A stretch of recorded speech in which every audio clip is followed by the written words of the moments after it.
जो अपना विश्व आदिवासी दिन यहाँ पे जो हर 9 अगस्त को मनाया जाता है, वो दिन आदिवासी के स्वाभिमान के हिसाब से मनाया जाता है। पर पूरे देश में ऑल इंडिया वॉर पे ये घटनाएं दिन ब दिन बढ़ते ही जा रहे।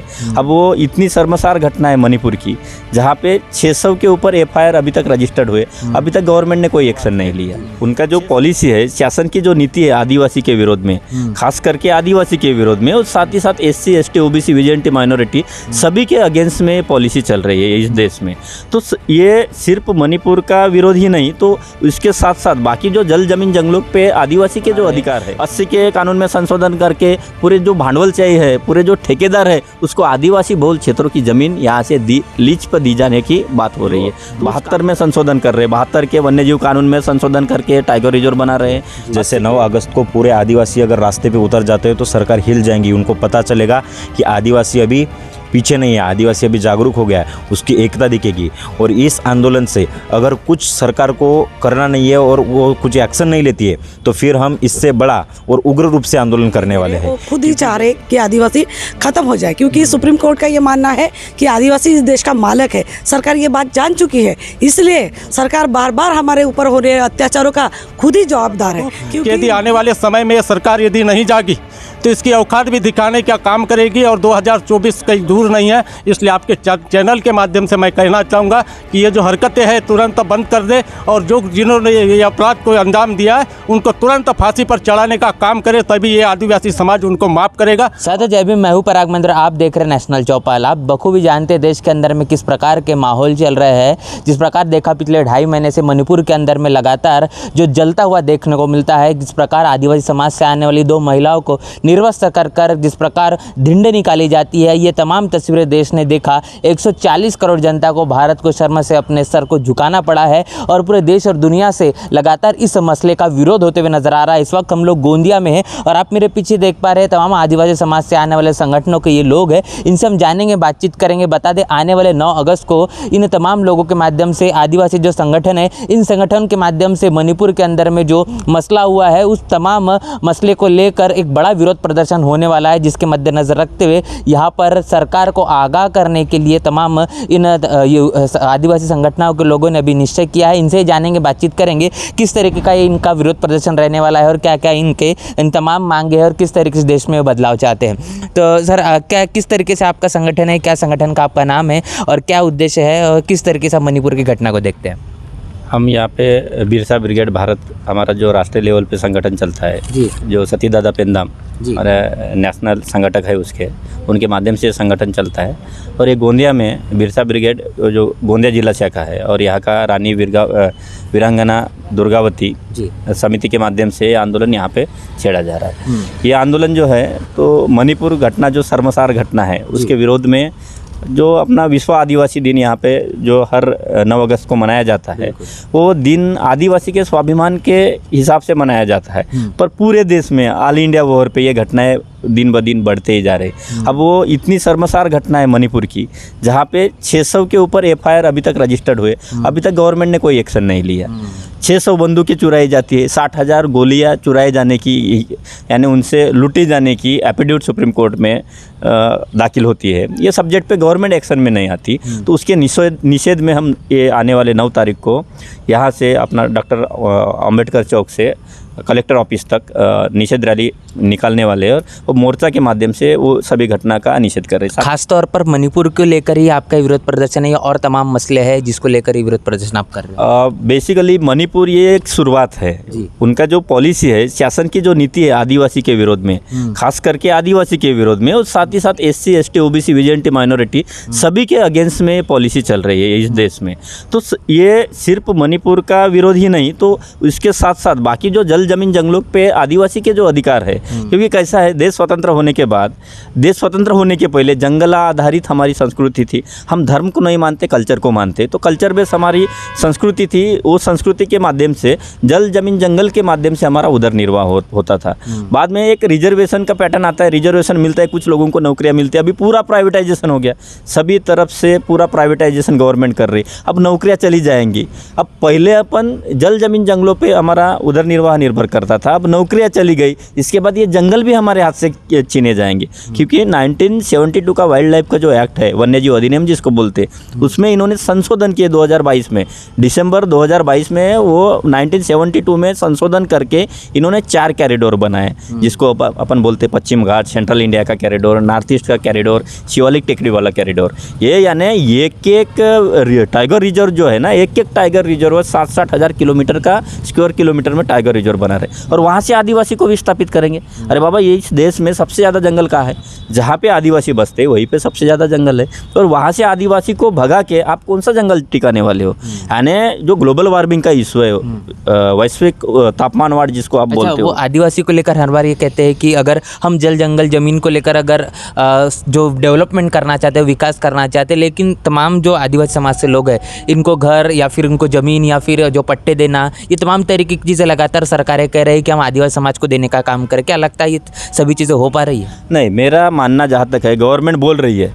अब एक गांव को कम्युनिटी लेवल पे, जिसको CFR बोलते हैं और IFR बोलते हैं, IFR इंडिविजुअल फॉरेस्ट राइट्स होता है और CFR कम्युनिटी फॉरेस्ट राइट्स, जहाँ पे रिजर्वेशन की भी बात होती है। देश के संविधान ने जो रिजर्वेशन दिया है वो वैयक्तिक नहीं है, वो कम्युनिटी बेसिक का रिजर्वेशन है। उसी तरह ये 2006 का जो एक्ट है, कम्युनिटी लेवल का जो CFR कम्युनिटी फॉरेस्ट राइट, अरे एक गाँव 500 घर एक गाँव में है, 200 घर एक गाँव में, 150 घर एक गाँव में, उस गाँव को 10 एकड़ 15 एकड़ कम्युनिटी लैंड दे रहे हो। अरे जहाँ पे आदिवासी का जो हक है उसके विद इन विलेज बाउंड्री और आउट ऑफ विलेज बाउंड्री, 2006 का एक्ट बोल रहा है, विद इन विलेज बाउंड्री और out of village boundary you can collect, access and dispose all non timber forest produce, MAP minor forest produce, all rights, सभी अधिकार आदिवासियों को है। फिर भी उनको 1 एकड़ 2 एकड़ 3 एकड़ दे के बड़ी गवर्नमेंट बता रही कि हमने आदिवासी को सब दे दिया।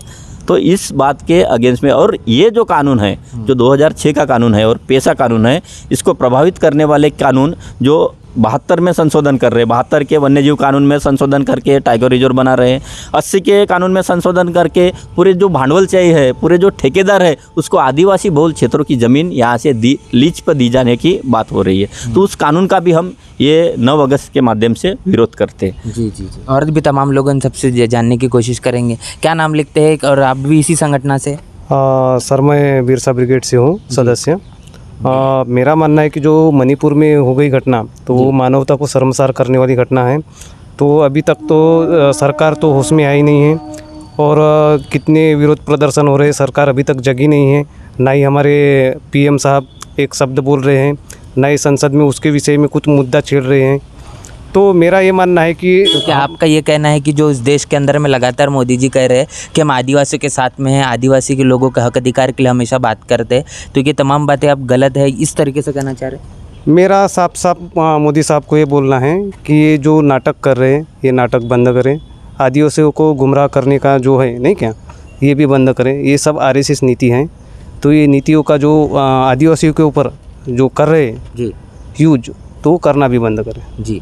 और भी तमाम लोग हैं। सर, क्या बताएंगे किस तरीके से आपका ये मोर्चा रहेगा? क्या लगता है आपके इस तमाम मोर्चे से कुछ परिवर्तन हो सकता है? जी हाँ, बिल्कुल। जो हमारे देश के, क्योंकि बिरसा ब्रिगेड की ओर से हम सभी भारत बंद का आह्वान किए। जैसे 9 अगस्त को पूरे आदिवासी अगर रास्ते पे उतर जाते हैं तो सरकार हिल जाएंगी, उनको पता चलेगा कि आदिवासी अभी पीछे नहीं है, आदिवासी अभी जागरूक हो गया है, उसकी एकता दिखेगी। और इस आंदोलन से अगर कुछ सरकार को करना नहीं है और वो कुछ एक्शन नहीं लेती है, तो फिर हम इससे बड़ा और उग्र रूप से आंदोलन करने वाले हैं।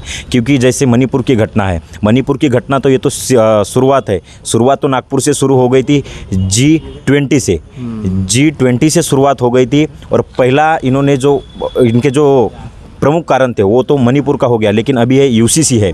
UCC के बाद यहाँ पे जो टाइगर कॉरिडोर जो बनाए गए हैं, दूसरा है कचारगढ़। यह हमारे आदिवासियों का अस्तित्व थल है। वहाँ पे चेतना समिति का निर्माण हुआ है। वो मनुवादी षड्यंत्र वहाँ पर करके हमारे कचारगढ़ को वहाँ से नेस्तो नाबूद करने का ये जो मनुवादी षड्यंत्र है, उसके विरोध में हम सब आदिवासी रास्ते पर उतर रहे हैं। जैसे कि अगर 9 अगस्त को इतना बड़ा आंदोलन होकर भारत बंद करके भी अगर सरकार को जाग नहीं आती, तो उसके बाद जो उग्र आंदोलन होगा उसकी जवाबदारी सरकार रहेगी। आप हमेशा से कहते हैं या फिर आदिवासी समाज के लोग हमेशा से कहते हैं, अभी सर ने भी बात कही कि आदिवासी समाज की अपनी एक संस्कृति है और लगातार जो सरकार है वो आदिवासी को वनवासी साबित करने के पीछे में लगी हुई। क्या लगता है कि कितनी सही बात है या फिर आप आदिवासी संस्कृति को लेकर क्या बताएंगे? जी बिल्कुल, आदिवासी यह धार्मिक नहीं, ये संस्कृति है और वो मूर्ति पूजक नहीं है, वो निसर्ग पूजक है। मैं आपको एक सीधे हिसाब से बताना चाहूँगा कि वनवासी और आदिवासी में क्या फ़र्क क्या है। तो भगवान मर्यादा पुरुषोत्तम भगवान श्री राम ये वनवासी है क्योंकि वो वनवास में गए थे, और जहाँ हमारी सबरी माता उनको जो फल खिलाए वो आदिवासी है। तो आदिवासी और वनवासी का हमारा फर्क समझना चाहिए। ये सरकार ने क्या किया थी कि वनवासी कल्याण आश्रम की इन्होंने स्थापना की थी। इनको बताना चाहिए कि ये वनवासी जो है वो आदिवासी समाज के लिए हमें एक गाली है। हम वनवासी नहीं है, हम आदिवासी है और इस देश के मूल निवासी, हम मूल मालक है। इस सरकार को ये बताना चाहेंगे। अभी सरकार यूनो में जाके बताती है कि इस देश में पिछड़े हिंदू रहती है, आदिवासी नहीं रहते। और आज भी इन्होंने 9 अगस्त को विश्व आदिवासी दिवस के उपलक्ष्य में इन्होंने जनजाति गौरव दिन की घोषणा की है, लेकिन आदिवासी जनजाति गौरव की घोषणा नहीं की। ये सब हम षड्यंत्र समझ रहे हैं और आदिवासी अभी जागरूक हो रहा है, शिक्षित हो रहा है। इसलिए हम सरकार को ये बार बार प्रश्न पूछेंगे कि हम आदिवासी है, हम मूल मालक है, हम वनवासी नहीं है। जी जी, और भी हमारे साथ में महिलाएं भी, इनसे बातचीत करेंगे। जिस प्रकार मणिपुर, जैसे कि मणिपुर की आपने घटना, मणिपुर की घटना आपने देखा है, तमाम आदिवासी समाज से आने वाली महिलाओं के साथ में जो वाकया हुआ है, देश ने देखा है, दुनिया ने देखा है, लगातार जो भारत की छवि धूमिल हुई है। क्या बताएंगे इस तरीके की जो घटना है आदिवासी समाज को लेकर ही क्यों देखने को मिलती है पूरे देश के अंदर? बिल्कुल सर, क्योंकि सरकार हमारे प्रति यानी हलगर जी है, उन्होंने हमारे तरफ ध्यान ही नहीं दे रहे। वो खुद ही चाह रहे कि आदिवासी खत्म हो जाए, क्योंकि सुप्रीम कोर्ट का ये मानना है कि आदिवासी इस देश का मालक है। सरकार ये बात जान चुकी है, इसलिए सरकार बार बार हमारे ऊपर हो रहे अत्याचारों का खुद ही जवाबदार है। क्योंकि ये हमारे साथ क्यों हो रहा है, बाकी समाज के साथ क्यों नहीं हो रहा है, हमारी बहन बेटी माओ के साथ ऐसा प्रकार क्यों हो रहा है। इसके बाद मणिपुर का देखो, मणिपुर के बाद भी जड़गांव में देखो 5 लड़कियों को बलात्कार हुआ है। उसके बाद MP में एक लड़की के साथ, अपने हमारे आदिवासी लड़की के साथ निर्भया जैसा एक अमानुष कृत्य हुआ है। उसके बाद गढ़चिरौली में 10वीं की लड़की है जो अपने स्कूल की TC लाने गई थी, उसका भी यानी दिन दहाड़े रेप हुआ है। तो ये घटनाएं कंटिन्यू चालू ही है। इसके बाद ऐसा समझ में आ रहा है कि सरकार हमारे प्रति संवेदन शून्य है। जी, एक बात कही जा रही है पूरे देश के अंदर में बेटी बचाओ और बेटी पढ़ाओ, क्या बताएंगे कितना कारगर साबित हो रहा है? इससे आप ही देख लो, जिस तरीके से सरकार, अगर एक आध हिंदू की लड़की के साथ गलत होता है तो वो देश की बेटी हो जाती है, और जब आदिवासियों की बेटियों के साथ होता है तब सरकार सोया हुआ रहता है। तब सरकार को ना सुनाई देता है ना दिखाई देता है। तब कहा जाती है बेटी बचाओ बेटी पढ़ाओ। ये क्या आदिवासियों की बेटियाँ देश की बेटियाँ नहीं है क्या? कि आदिवासियों के लिए ये उनका मूल मंत्र लागू नहीं होता है क्या? ये सरकार ने खुद सोचने को होने को ना। जी, ये बता रहे हैं कि इस देश के अंदर में जो सरकार चल रही है वो लगातार बात करती है कि हमको हिंदू राष्ट्र लाना है, राम राज की बात करती है। क्या लगता है कि यही वो राम राज है जहाँ पर आदिवासी समाज को मान सम्मान नहीं है? क्या इसी तरीके का राम राज या फिर हिंदू राष्ट्र की संकल्पना, आपको क्या लगता है, आप क्या सोचते हैं इस चीज़ को? ये हिंदू राष्ट्र जो राम राज्य बोल रहे हो सर, इस पर मेरी जो हंसी आ रही है, ये क्या यही हिंदू राष्ट्र है जहाँ औरतों को निर्वस्त्र करके पूरे गाँव में घुमा रहे? क्या ये हिंदू राष्ट्र है? अगर ऐसा हिंदू राष्ट्र है तो हमको ऐसा हिंदू राष्ट्र नहीं चाहिए। और यहाँ ये देश हमारा संविधान से चल रहा है। यहाँ स्त्री पुरुष रहे या सभी को समान से जीने का अधिकार है, सभी को समानता की बर्तनूक मिलने चाहिए। ये अगर राम राज्य बनता है तो यहाँ हर रोज़ निर्वस्त्र से महिलाओं को घुमाया जाएगा। अगर ये देश संविधान से चलेगा तो यहाँ जिस तरह पुरुषों को समान अधिकार है वही उसी तरह महिलाओं को भी सम्मान का अधिकार मिलेगा। यहाँ कहीं ना कहीं ये मनुवाद का इशारा है। जिस तरह महिलाओं को निर्वस्त्र करके घुमा रहा है, यह मनुवादी नीति है। जी जी, तो यहाँ पर तमाम इन लोगों से जो हमने बातचीत की, इनका साफ तौर पर कहना है कि देश के अंदर में जो तमाम तस्वीरें हम लगातार देख रहे हैं, खासतौर पर दलित आदिवासी के ऊपर में जो होने वाले अन्य अत्याचार है, तमाम जिन प्रदेशों के अंदर में भारतीय जनता पार्टी की सरकार हो या फिर चलने वाली कांग्रेस की सरकार हो, किसी भी सरकार हो, इन तमाम सरकारों के अंदर में हमको देखने को मिल रहा है, चाहे दलित हो या फिर आदिवासी हो, इनके ऊपर में अन्य अत्याचार अपने चरम सीमा पर है। और इसके साथ साथ ये जो एक आंदोलन का आगाज़ यहाँ पर किया गया, इसको लेकर भी तमाम जो लोग लगातार बातचीत कर रहे हैं। आंदोलन को लेकर मैं जानना चाहूँगा किस तरीके से रहेगा और आगे में क्या पड़ाव रहेगा आपका? देखिए, ये आंदोलन हमारा इस घटनाओं के निषेध के लिए है। अगर इस घटना के बाद अगर सरकार, सोई हुई सरकार जाग गई तो ठीक है, नहीं तो हर गांव में, हर तालुका में, हर डिस्ट्रिक्ट में ये पूरा देशव्यापी आंदोलन छेड़ेंगे। और सरकार जब तक हमारे प्रति सोचती नहीं, जब तक हमारे आदिवासियों के ऊपर होने वाले अत्याचार को ये खुद जवाबदार होकर कहती नहीं कि ये घटनाएं जब तक रुकेंगी नहीं, तब तक ये हमारा आंदोलन चालू रहेगा। ये तो अभी शुरुआत है। हम यहाँ पर जो लगातार बातचीत कर रहे हैं, मणिपुर का मामला पूरे देश के अंदर में गरमाया हुआ है। क्या बताएंगे मणिपुर के हालात, आदिवासियों साथ में ऐसा किस तरीके से ये जो पूरा कृत्य हो रहा है, क्या कारण मानते हैं इसके पीछे का? देखिए, आपके चैनल को मैं धन्यवाद देना चाहूँगा फराज जी। यार नेशनल चौपाल आपका ये इधर चलता है और पूरे देश में आपका नाम चल रहा है नेशनल चौपाल का, तो इसके माध्यम से अपनी बातें रखना चाहूँगा कि जो मणिपुर का जो कांड हुआ है, इसको हम देखते हैं तो ऐसा है कि इस देश में जो आदिवासी है, जल जंगल ज़मीन का मालिक है और मालिक रहेगा। तो ये मालिक है करके यहाँ की जो सरकार है उनको वहाँ से खदेड़ने के लिए लगी हुई है, वहाँ से उनको भगाने के लिए लगी है, ताकि इनका जो षड्यंत्र है, इनका जो कब्जा है वो जल जंगल जमीन पे हो सके, ताकि वहाँ से कोयला निकलता है, मैग्नीट निकलता है, लोहा निकलता है, तमाम तरीके के हीरा, सोना चांदी वगैरह निकलता है। तो उसके ऊपर जो मनुवादी सरकार है, इनका कुछ वो जंगलों में जम नहीं रहा है, इसलिए उन लोगों ने ये मणिपुर को एक सामने एक उदाहरण रखा और वो मणिपुर के अंदर उन्होंने जो अपना जो षड्यंत्र रचा और वहाँ के महिलाओं को निर्वस्त्र किया, एक निंदनीय यह है, एक मानव को, इसको समाज को शर्मसार करने वाली घटना है। तो मैं आपके चैनल के माध्यम से कहना चाहूँगा कि इस देश के अंदर जो भी ऐसा कृत्य हो रहा है, आप लोगों ने आपने देखा होगा, अभी मध्य प्रदेश में भी इसके पहले एक युवक के ऊपर पेशाब ये किया गया, ऐसा पेशाब कांड हुआ है वहाँ पर। तो ये निरंतर ऐसी घटनाएं छोटी मोटी इस देश के अंदर हो रही है, पर जो चैनल पे आ जाता है उसकी खबरें आ जाती है, बाकी दब जाती है, क्योंकि ये गरीब समाज है, ज़्यादा ये नहीं है, इसके पास उतने संसाधन नहीं है, ग्रामीण में मोबाइल की व्यवस्था नहीं है, उधर नेटवर्क नहीं है, इसलिए यहाँ तक ये बातें नहीं पहुँच पाती। मगर आज यहाँ पर हम लोग जो संकल्प के लिए जो 9 अगस्त को यहाँ पर ये किया गया है कार्यक्रम का आयोजन, तो उसमें ये जो मणिपुर में अभी घटना हुई है, इसको देखते हुए एक निषेध मार्च रहेगा यहाँ पर, क्योंकि प्रतिवर्ष तो 9 अगस्त को ये बड़े उत्साह के साथ, हर्ष के साथ में मनाया जाता है, पर इस बार जो घटना हुई महिलाओं के साथ में, ये समस्त नारी जाति को एक शर्मसार करने वाली घटना है।